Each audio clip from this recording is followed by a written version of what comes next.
He's a frequent contributor to this fine sports program. He is none other than the host of the Sports Business Radio. He is Mr. Brian Berger. He joins us now. How you doing? I'm doing great. How are you? Not bad. Excellent. Visit to the pumpkin patch, I understand it. Oh, it was tremendous. Tis the season. All right, a lot to get to. The Portland season, Portland Lumberjack season, that is, over before it really even starts. They had a labor dispute with their league and their union. What's the reasoning behind this? And right now, I mean, is this a league that can recover once they get back on their feet? You know, I think it's going to be real tough. I mean, it's one thing if you have a labor stoppage in the NFL or Major League Baseball, even the NBA, but for a league that is just trying to win fans and just starting with the TV deal, this is going to be real tough for them to recover from.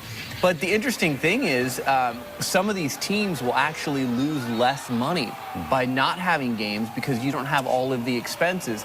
But the biggest thing is Angela Batinovich, who owns the Portland Lumberjacks, franchise value. What happens now to the franchise value? If there's no more league, she's going to lose a lot of money. You know, and she talked about that. She talked about that last week, that she stands to lose between, $800,000 and $900,000. That's a big chunk of change. She says whether they're playing or not, they're going to lose that. Right, and again, usually when you own a pro sports franchise, you hope to just break even with your operating expenses, and where you make your money is in your franchise value. Well, if the league folds, there goes your franchise value. Sure, yeah, absolutely.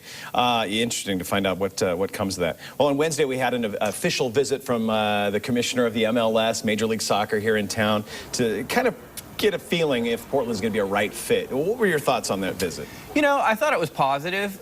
Some people think that whenever a commissioner or an owner comes to town that they're just using the city of Portland. Yeah. I think, Soccer City USA, I think MLS would really like to be here. The problem is, where does it work? I don't think it works in Portland. I don't think it works at PGE Park. I do think it could work in Hillsborough. I don't think the public, the taxpayers in Portland, are going to foot the bill for anything in Portland.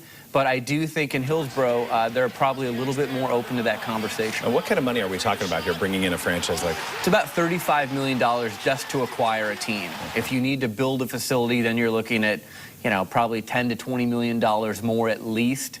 So, again, if you're an owner of an MLS team, you have to be willing to pay a lot of upfront costs to acquire the team, to maybe build the facility or at least do some things to enhance the facility, and then be willing to break even with your operating expenses and hope that the franchise value increases, which if you look at the last 5 years of MLS franchise values, they have drastically increased. Yeah, Merritt Paulson obviously wants to be involved with that as well. Have there been any talks with him maybe taking over as well? Yeah, definitely. I think Merritt is probably the leading contender if it was going to happen here in Portland.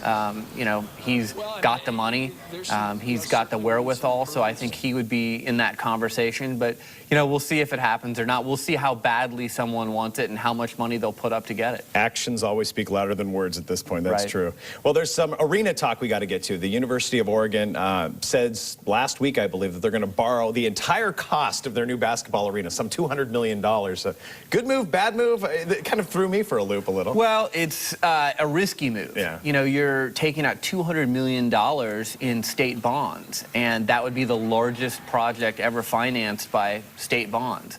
It still has to get through different levels of approval with the Oregon State level of higher education. I think round 1 is in November, round 2 is in February, so it's not done that it's going to be financed this way yet. But basically what you're doing is you're saying, okay, we're going to finance this thing for the next 40 years. We've got to make about $16 million a year, and about $11 million of that would go to pay off your debt. So you're making about $5 million a year. For a 12,500 seat facility, that's a lot of pressure. Yeah.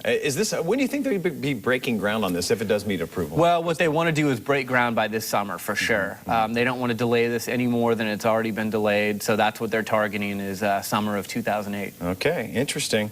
The Blazers season quickly approaching. Of course, they played Sacramento tonight down in California's capital. My guess, in the absence of Greg Oden, the phones are not ringing off the hook over at One Center Court as far as tickets are concerned right now, right? They're not ringing like they would have been if he was playing, but they're ringing a lot more than they were a year ago. Yeah, sure. And what they've done successfully is they've taken a lot of the single game ticket holders and they've converted them to mini plans, to half season, and to full season. So there's going to be a lot more people at the Rose Garden this year than there have been in years past, even though Greg Oden won't be playing. there's still a lot of excitement, and it's looking good at the ticket windows for the Blazers. Do you like the team this year? I do. Yeah, I think they're a team that you can get behind and root for.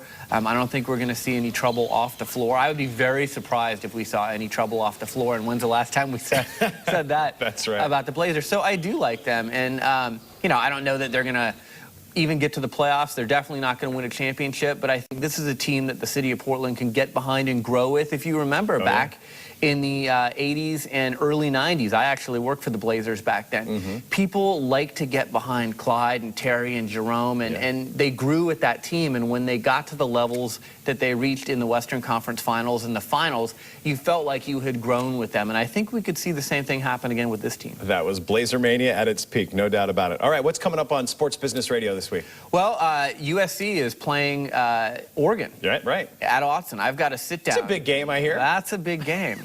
I've got a one-on-one sit-down with Pete Carroll. Oh, nice. The head coach of USC. I actually flew down to Los Angeles this past week and sat with him. And, interesting guy, high-energy guy. Got his philosophies of the coaching, the levels of the NCAA versus the NFL. And, there's been a lot of talk that he may one day go back to the NFL, but he's got a very unique situation in LA because there is no NFL team. Right. And he doesn't have to answer to a GM or to an owner. So I was pretty surprised to hear what he had to say. And that's coming up what days again? That's going to be on Sunday. We're on from 4 to 6 p.m. Next Sunday. On News Radio 750 KXL. Excellent. Brian Berger, host of Sports Business Radio. As always, thank you, sir. You. You got it.